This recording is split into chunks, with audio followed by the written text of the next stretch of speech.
Ya Allah, ya Hayy ya Qayyum, la ilaha illa anta subhanaka inni kuntu minadh dhalimin.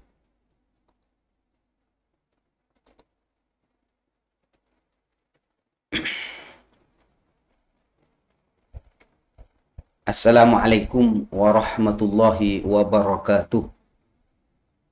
Bismillah, alhamdulillah, wassalatu wassalamu ala rasulillah Sayyidina Muhammad ibni Abdillahi wa ala alihi wa ashabihi wa man tabi'ahu wa wala amma ba'du. Hadirin muhtaramin, para jemaah dimanapun saja berada, hari ini hari Kamis tanggal 7 bulan Juli 2022 kita mengaji kitab Nasaihul Ibad. Yang kita pelajari adalah bab yang menerangkan tentang dua nasihat yang termaktub di dalam kitab Nasaihul Ibad ini. Bismillahirrahmanirrahim. Qala al-muallifu rahimahullahu ta'ala wa nafa'ana bihi wa bi'ulumihi fid dharaini amin. Wal maqalatu tsaniyah. Adapun maqalah yang nomor 2. Qala an-nabiyyu, bersabda Sayyidina Rasulullah Muhammad sallallahu alaihi wasallam, alaikum bi mujalasatil ulama. Hendaknya kamu terbiasa dengan berkumpul dengan para ulama. Duduk bersama para ulama. Yang dimaksud ail amilin, ulama yang mengamalkan ilmunya. Dia alim dan dia amil. Wastima'u kalamil hukama, dan mendengarkan petuah daripada ulama ahli hikmah. Ail alimin, yakni ulama yang mengetahui bidzatillahi ta'ala, ma'rifat kepada Allah, yang tahu kenal kepada Allah. Di mana para jemaah sekalian, ucapan daripada ulama itu baik perkataannya dan perbuatannya itu cocok dengan syariat, cocok dengan aturan-aturan Allah. Fa innallaha ta'ala yuhyil qalbal mayyit binuril hikmah. Karena Allah subhanahu wa ta'ala ini akan menghidupkan hati yang mati dengan cahaya hikmah. Ay ilmin nafi, yakni ilmu yang bermanfaat. Kama yuhyil ardah, sebagaimana Allah menghidupkan bumi yang mati, yang gersang. Bima'il matari, dengan air hujan.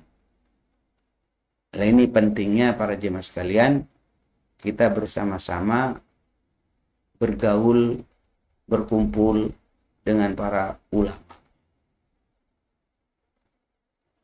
Jadi ada ulama itu memang ahli fikih.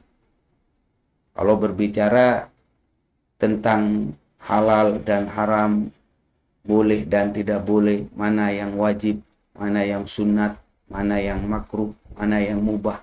Lah ulama ahli fikih ini penting bergaul dengan beliau, bermuasyarah, mengaji. Karena apa para jemaah sekalian? Karena mereka yang mengetahui batasan-batasan dalam agama ini.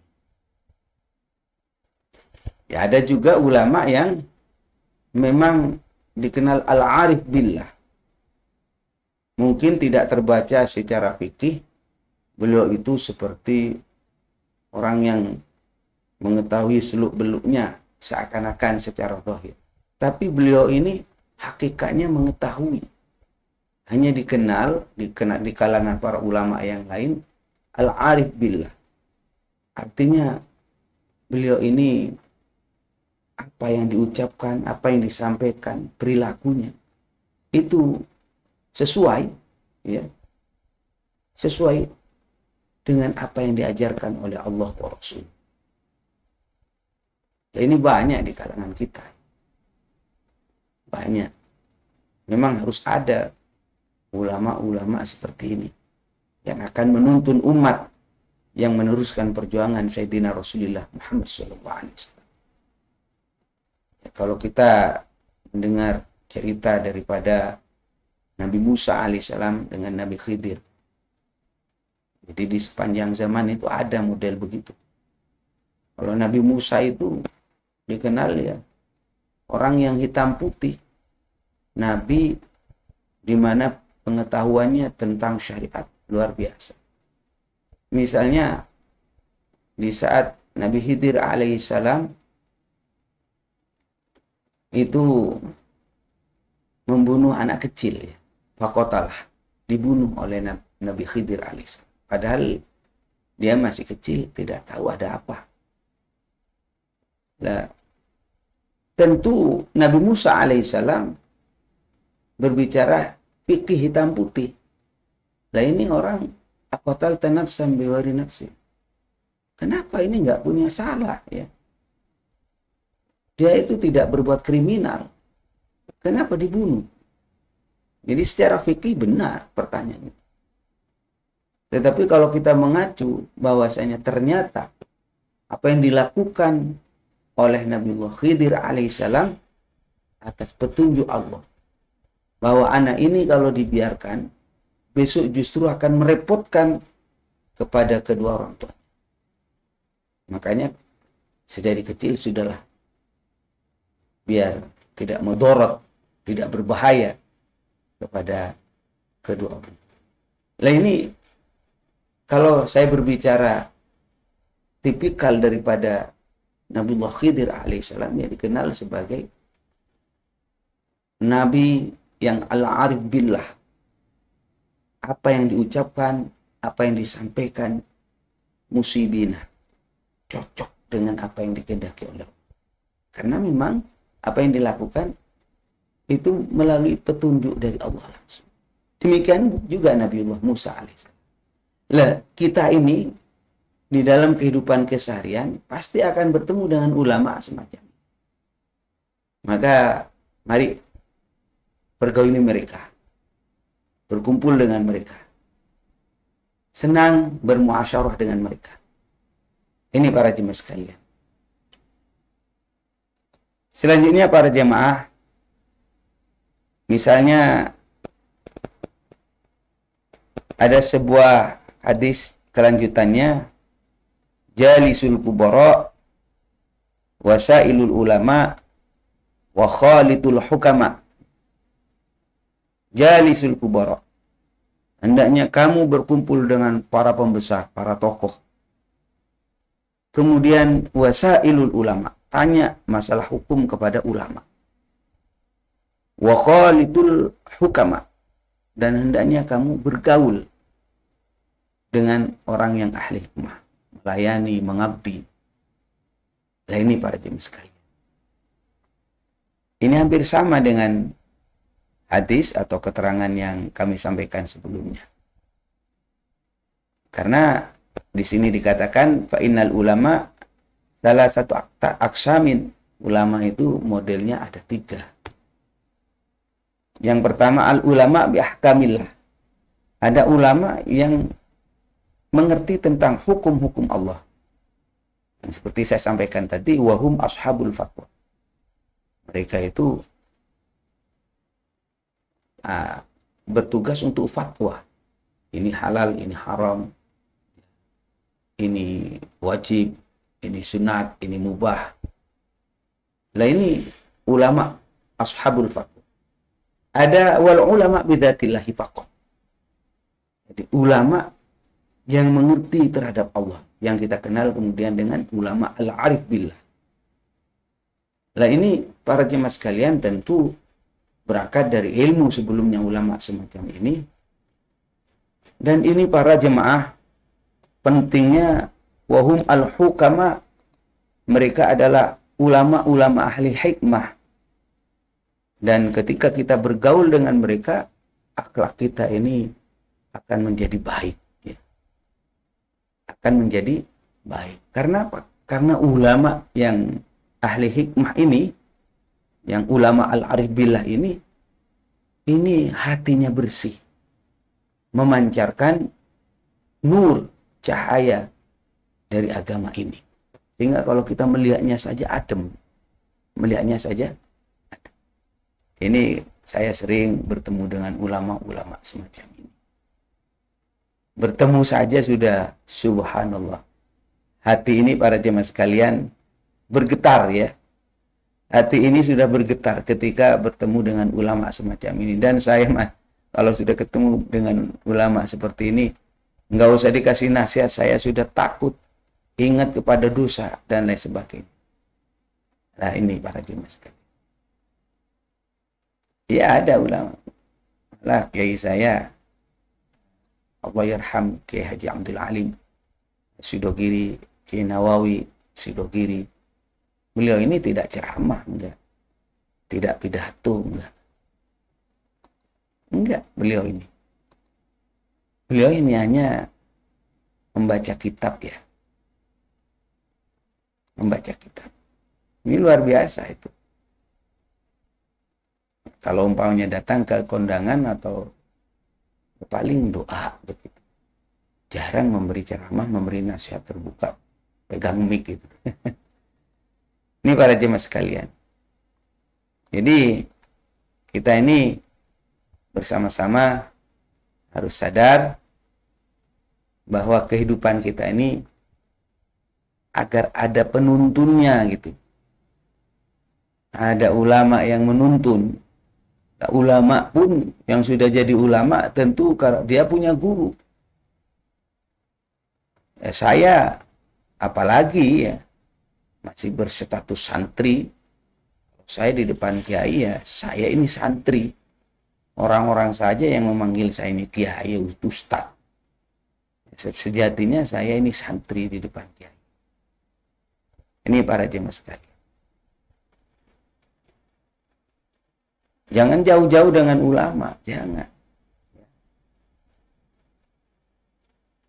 Sayyidina Rasulullah Shallallahu Alaihi Wasallam pernah mengingatkan, sayati ala ummati,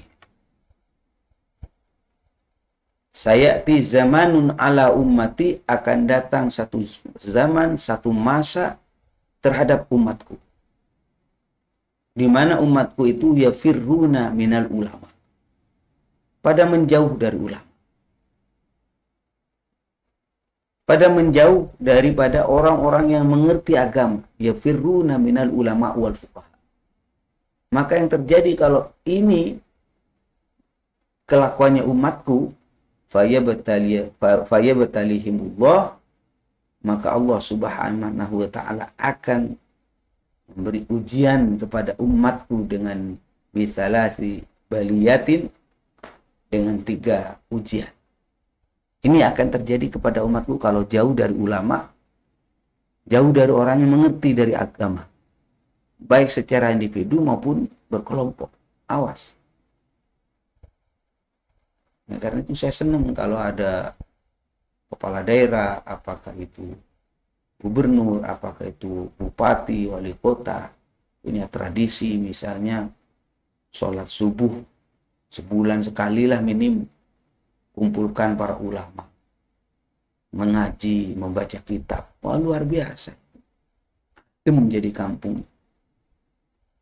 Jadi itu adalah menerjemahkan kita tidak boleh jauh dari ulama. Kalau sudah jauh dari ulama, akan dikasih ujian semacam ini. Ulaha yarfa'ullah al-barakata min kasbihim.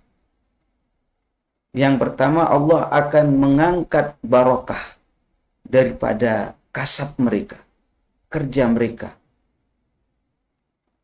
Jadi walaupun kaya, makmur kelihatannya, gampang dapat duit, tapi keberkahan tidak ada. Uang sih ada, tetapi kadang dengan adanya uang menjadi sumber masalah, menjadi sumber pertengkaran, percekcokan, panas bawaannya. Kenapa? Karena jauh dari ulama. Wasaniyatu yusallitullahu ta'ala alaihim sultanan zaliman. Yang nomor dua, kalau umatku sudah jauh daripada ulama, maka Allah Ta'ala akan menurunkan kepada umat tersebut pemimpin yang zalim. Kenapa pemimpinnya zalim? Karena umatnya jauh dari ulama. Akhirnya mereka tidak mengamalkan ajaran-ajaran agama. Tidak mengerti mana perintah Allah, mana larangan Allah. Maka saudara-saudara sekalian, Allah Ta'ala akan menurunkan pemimpin yang zalim. Mungkin pemimpinnya sama, tapi jadi berubah zalim. Rasanya itu nggak nyaman buat kita. Karena itu ayo, perbaiki diri kita. Kama takunu yuwalla alaikum. Sekarang kamu sedang apa? Kalau kamu baik, dekat kepada Allah, takut kepada Allah, jalankan perintah Allah, jauhi larangan Allah, maka pemimpinnya ya seperti kamu, seperti saya.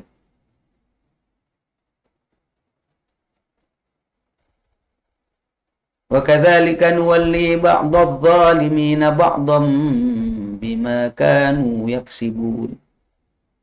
Demikianlah aku turunkan kepada engkau, kepada mereka, pemimpin-pemimpin yang zalim.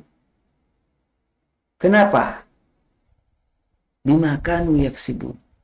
Oleh sebab perilaku mereka yang zalim. Jadi masyarakat yang zalim, pemimpinnya akan zalim.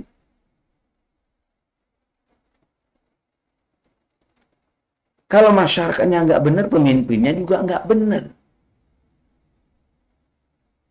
Ini Al-Quran yang mengingatkan ini.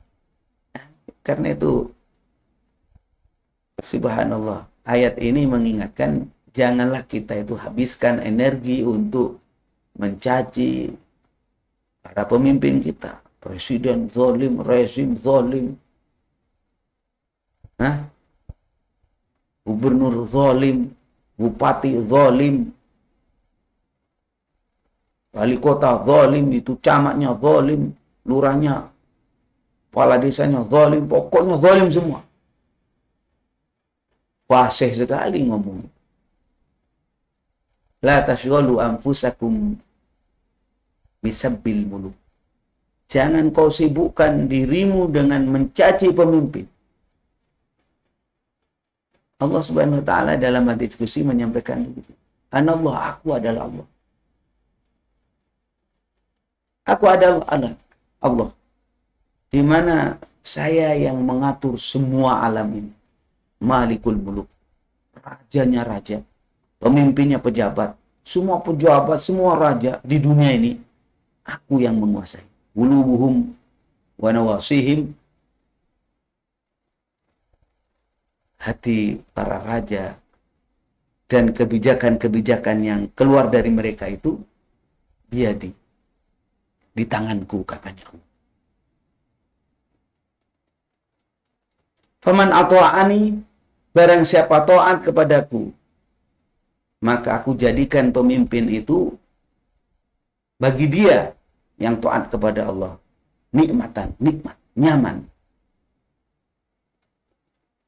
Kalau dia taat kepada Allah, dekat kepada Allah, orang baik-baik saja, pemimpin akan terasa nyaman bagi kita.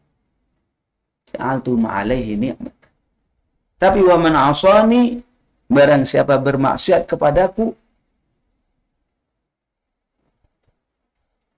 maksiat, sholat yoga, perintah Allah dilanggar, perintah Allah nggak dijalankan, larangan Allah dilabrak. Subhanallah. Maka ja'altuhum 'alaihi niqamatan. Aku jadikan pemimpin itu bagi dia niqmah ayadzaban. Nggak nyaman. Mungkin pemimpinnya namanya sama, tetapi rasa yang sampai kepada kita beda. Perasaan biasa saja pemimpin. Yang satu ngomong zolim. Ya ayo, kita itu introspeksi. Mulai dari kita. Yang paling mungkin dari kita, keluarga kita, lingkungan terdekat kita. Maka kalau ini yang terjadi, ja'altuhum alaihi niqmatan. Kalau kita ini tidak baik kepada Allah, jauh, aku jadikan pemimpin itu adab, nggak nyaman. La tashghalu anfusakum bisabbil muluk. Jangan sibukkan dirimu dengan mencaci pemimpin. Walakin tubu ilayya. Tapi taubatlah kepada Allah. Mendekat kepada Allah. Wa'aktifum alaikum. Maka pemimpin itu akan manut, nurut, bahkan nyaman kepada kamu sekali. Inilah yang dilakukan oleh para ulama. Rezim, orde boleh berganti. Mulai dari kerajaan siapa, kemudian Indonesia ini berganti presiden dan sebagainya. Para ulama terus mengabdi ke tengah-tengah masyarakat. Dulu nggak boleh kiai ulama lulusan pondok pesantren masuk di sekolah-sekolah umum. Nggak ada ceritanya itu. Tapi ulama tidak patah semangat. Beliau-beliau ini mendirikan pondok-pondok pesantren, mengaji di lereng-lereng gunung, mencetak para santrinya. Karena apa? Karena tahu perubahan terjadi setelah saya mendidik masyarakat, mendidik para santri.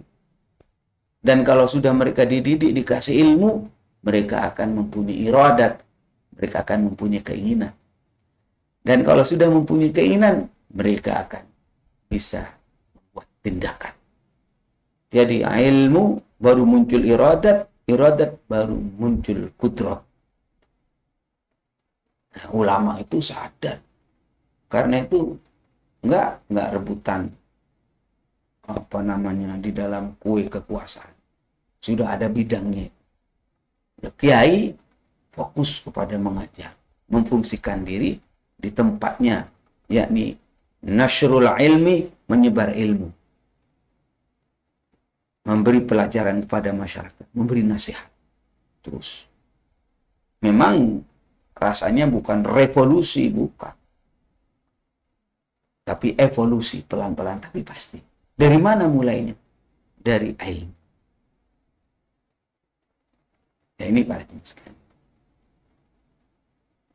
Jadi sekali lagi, kalau sudah masyarakat mengerti, akhirnya punya keinginan berbuat, melakukan tindakan berdasarkan ilmu yang masuk, menjadi masyarakat yang mengerti kepada Allah, menjalankan perintah Allah. Maka pemimpinnya siapapun dia akan nyaman bagi dia. Wasalisatu yakhrujuna minad dunya bighairi iman. Ini naudzubillah. Kalau sudah dia jauh dari ulama, dia akan keluar meninggalkan dunia ini dengan tanpa iman. Semoga Allah lindungi kita. Dan itu saya ini al-fakir. 1 bulan sekali minim. Ini berkumpul dengan guru saya. Punya tradisi 1 bulan sekali mengaji kitab. Saya ini alumni Pondok Pesantren Sidogiri. 1 bulan sekali ngaji. Yang pertama yang dibaca kitab Ihya Ulumuddin. Yang kedua kitab Fathul Mu'in. Kalau Fathul Mu'in ini kitab yang berorientasi kepada tadi ulama fatwa, hitam putih. Tapi kalau Ihya itu adalah kitab yang cenderung bagaimana membersihkan hati kita, bagaimana kita khusyuk takut kepada Allah. Nah, ini mengamalkan ini para jemaah sekalian. Untuk apa? Untuk berkumpul dengan ulama. Mudah-mudahan ada guna dan manfaatnya. Amin. Ya Rabbal Alamin. Selanjutnya para jemaah sekalian, karena waktu yang sangat terbatas, ada satu keterangan lagi yang akan saya bacakan, yakni apa yang disampaikan oleh Sayyidina Abu Bakar As-Siddiq radhiyallahu anhu. Sayyidina Abu Bakar pernah menyampaikan bahwa man dakhalal qabr, barang siapa masuk ke dalam kubur, masuk kubur bila zadin, dengan tanpa sangu dengan tanpa bekal, tidak punya amal soleh. Billah ini ya, mati tidak bawa amal soleh. Maka yang terjadi kemudian Allah Subhanahu wa Ta'ala, mohon maaf, faka'annama, maka itu orang tersebut sama seperti halnya mengarungi lautan dengan tanpa perahu. Mau pindah ke satu pulau mengarungi lautan tanpa perahu. Gimana rasanya? Ya mungkin saja ada orang yang nolong, tapi ya rasanya aneh, sulit mendapatkan itu. Bisa kalau takdir Allah kita berenang nyampe ke sana. Ya, tapi menurut akal sulit itu. Ini para jemaah sekalian.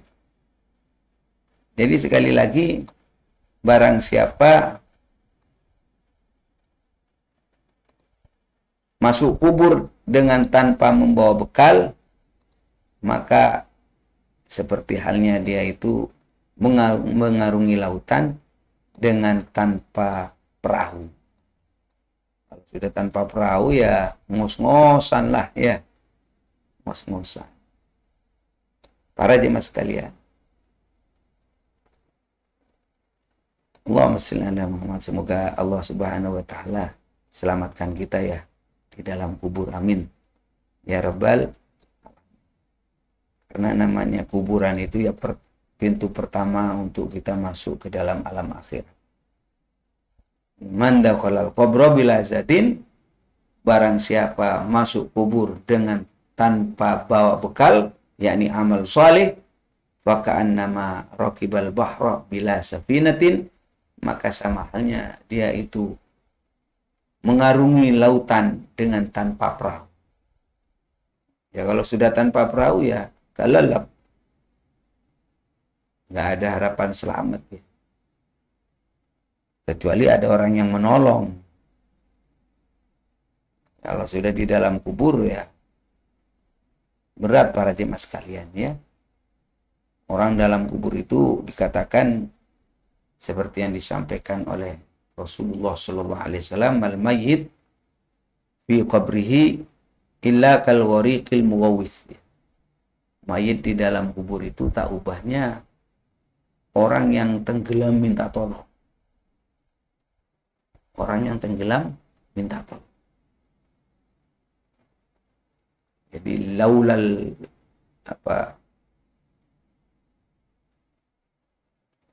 kok andaikan tidak ada orang yang hidup yang membacakan doa, jadi katakan lahalakal mauta.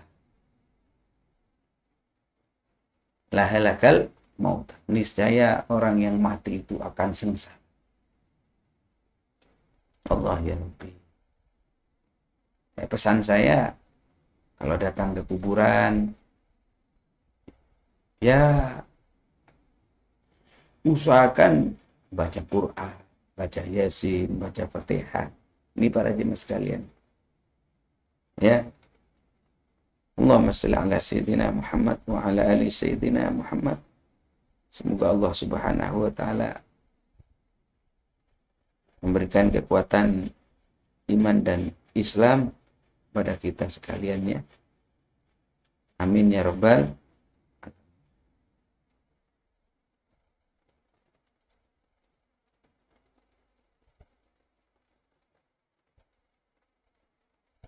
Allahumma shalli.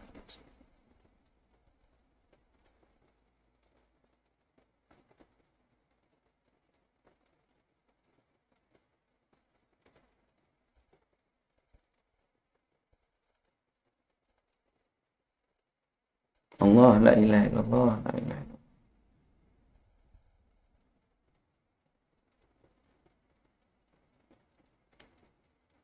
Jadi laulal ahya la halakal maut.